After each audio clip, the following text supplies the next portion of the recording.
तो सिंटैक्स में आज देखते हैं correct usage of pronoun. Pronoun का सही इस्तेमाल, क्योंकि ये भी सिंटैक्स का एक पार्ट है। जैसे कि हम आपको मालूम है कि प्रोनाउन होते हैं इंग्लिश में I, we, you, they, she, he, it, ये सारे प्रोनाउन है। तो इसमें क्या क्या मिस्टेक्स होती हैं प्रोनाउन यूज करने में। First example, the jury give its verdict. The jury give its verdict. तो ज्यूरी ने अपना वर्डिक्ट दिया, अपना फैसला दिया। तो जैसे मालूम है आपको, जो ज्यूरी जो है ये हमारी कलेक्टिव नाउन है। ज्यूरी हमारा जो है कलेक्टिव नाउन है, और जब कलेक्टिव नाउन एक ग्रुप में, कलेक्टिव नाउन होता है ग्रुप, तो उसका जो प्रोनाउन है इट्स है। तो यहां पर ये रिप्रेजेंट करता है कि सिंगुलर में the jury give its verdict. तो उसमें सारे का सारा जो ज्यूरी है, ज्यूरी में जितने भी मेंबर्स हैं, 2-4 जितने भी हैं, उन सबका एक ही फैसला है। तो यहां पर इट्स वर्डिक्ट है, क्योंकि यहां पर सबका एक फैसला है, एक वर्डिक्ट है। क्लियर? तो हमने यहां पर प्रोनाउन इसका देखा कि सही इसका यूज क्या है। अब एक नेक्स्ट एग्जाम्पल में दे रखा है इसमें, the jury were divided in their opinion. यहां पर हमने प्रोनाउन यूज किया है देयर, ऑब्जेक्टिव प्रोनाउन है, ऑब्जेक्टिव केस में प्रोनाउन देयर। तो है ज्यूरी, है कलेक्टिव नाउन, लेकिन यहां पर देयर हो गया। क्यों हो गया देयर? क्योंकि ज्यूरी वर डिवाइडेड। तो ज्यूरी में जो मेंबर्स हैं उनके जो ओपिनियन है वो आपके सबके अलग अलग हैं। ठीक? तो इसलिए यहां पर सबके ओपिनियन अलग अलग, तो देयर, बहुत सारे मेंबर्स ज्यूरी में हैं, सबके अलग अलग ओपिनियन, देयर ओपिनियन हो गया। तो एक बार यहां पर साफ हुई कि प्रोनाउन कलेक्टिव नाउन के हिसाब से प्रोनाउन यूज किया, वो यहां पर सिंगुलर था या प्लूरल था। इस वाले एग्जाम्पल में the jury give its verdict, ये है सिंगुलर प्रोनाउन, और jury were divided in 3 opinion, यहां पर ये प्लूरल प्रोनाउन है इसका, देयर ओपिनियन। ठीक? तो जब फैसले ज्यूरी के अलग अलग हों, उनके अलग अलग विचार हों, अलग अलग थिंकिंग हो, ओपिनियन हो, तो देयर ओपिनियन, सबका एक फैसला हो, एक जैसा फैसला सबका हो, तो इट्स, यहां पर इट्स का इस्तेमाल करते हैं प्रोनाउन में। ठीक? ऐसे ही नेक्स्ट एग्जाम्पल है प्रोनाउन का, the committee decided the matter without leaving their seats. ठीक? द कमिटी भी एक कलेक्टिव नाउन है। तो जो कलेक्टिव नाउन है वो रिप्रेजेंट करता है पूरा ग्रुप को। ठीक? The committee decided the matter without leaving their seats, तो यहां जो देयर है वो प्लूरल प्रोनाउन का एग्जाम्पल है। तो इस कमेटी में हर एक की बात हो रही है, जितने मेंबर हैं, देयर सीट्स, उन्होंने अपनी सीट्स को, ठीक है, विदाउट लिविंग देयर सीट्स। तो यहां देखा आपने किस तरह से प्रोनाउन का सही इस्तेमाल कलेक्टिव नाउन के रेफरेंस में होगा। ठीक? इसके बाद एक एग्जाम्पल है, यहां 3 प्रोनाउन है, यू, ही एंड आई। इसका मैंने जिक्र आपको पहले भी किया है कि अगर हमारे पास 3 प्रोनाउन हो एज ए सब्जेक्ट, तो पहले कौन सा आता है? सेकंड पर्सन, फिर थर्ड पर्सन, और फिर फर्स्ट पर्सन। ठीक है? तो और इसका एक याद रखें, अगर आपको याद नहीं रहे तो इसका याद रख लें, कॉम्बिनेशन 2, 3, 1, ये कॉम्बिनेशन है जहां 3 प्रोनाउन होंगे, second person, third person, first person, 2, 3, 1। तो इसके हमेशा सिंगुलर वर्ब इस्तेमाल हुई है, विल। तो you, he and I will not come. तो जब ये हमारे पास आप देख रहे हैं कि इस कॉम्बिनेशन में होगा, तो पहले सेकंड पर्सन, थर्ड पर्सन, फिर फर्स्ट पर्सन। तो ये प्रोनाउन रखने का एक तरीका है जो सही है। इसके बाद नेक्स्ट एग्जांपल है हमारे पास, here is the boy who helped मी।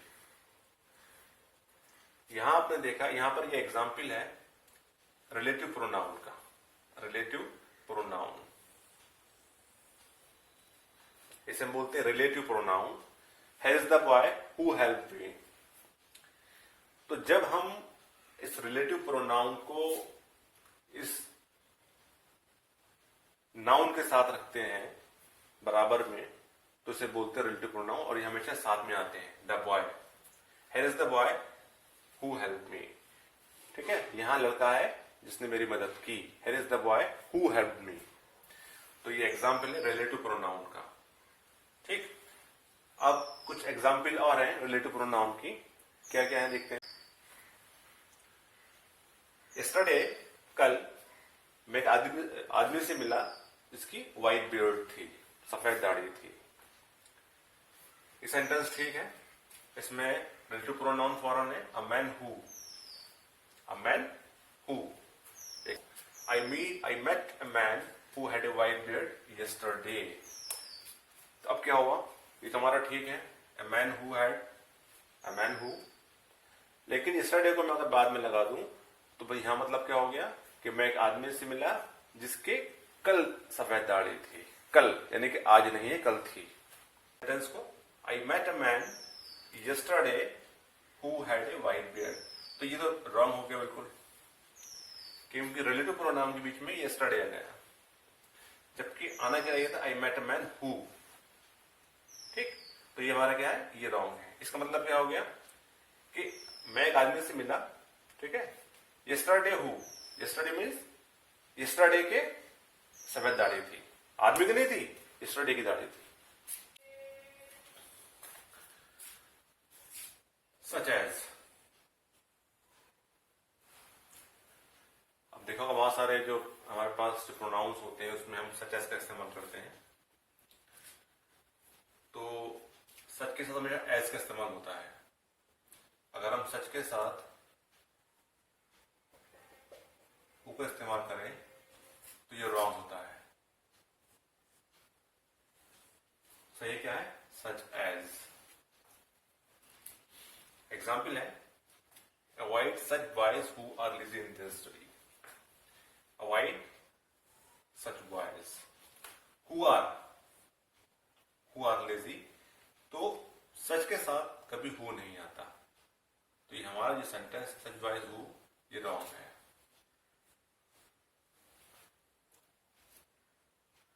ठीक, क्योंकि सच के साथ क्या आता है, एज। तो इसको ऐसे बनाएंगे avoid such boys as. Such boys as are lazy in their study. Avoid such boys as are lazy in their study। Clear. तो हमेशा याद रखिए कि सच के साथ एज आएगा, ना कि हु। ये रॉन्ग है, सच हु।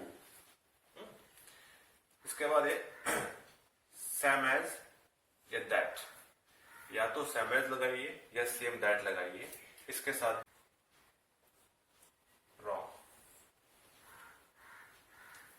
सही क्या है, सेम एज या same that। For example, my education is the same as yours।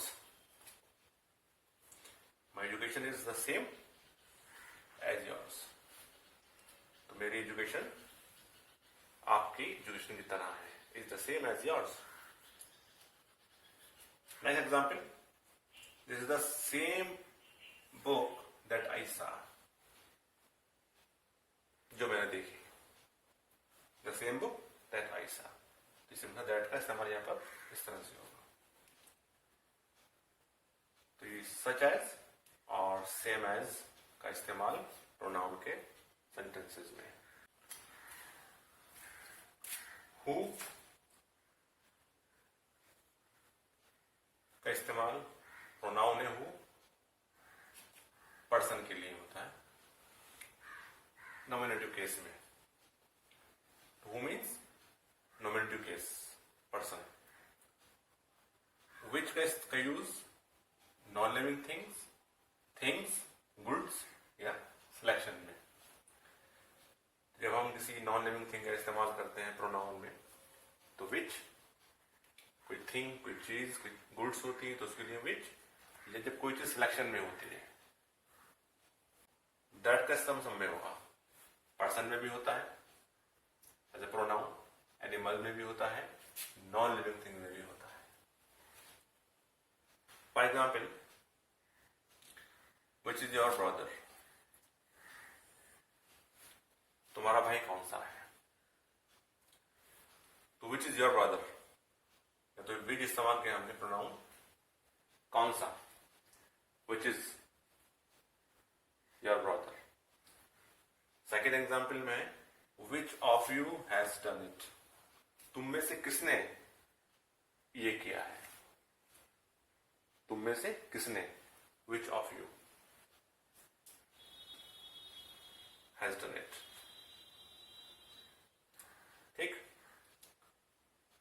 The time which is lost, या टाइम के साथ ने विच का इस्तेमाल किया है, प्रोनाउन क्या है, the time which is lost, वक्त जो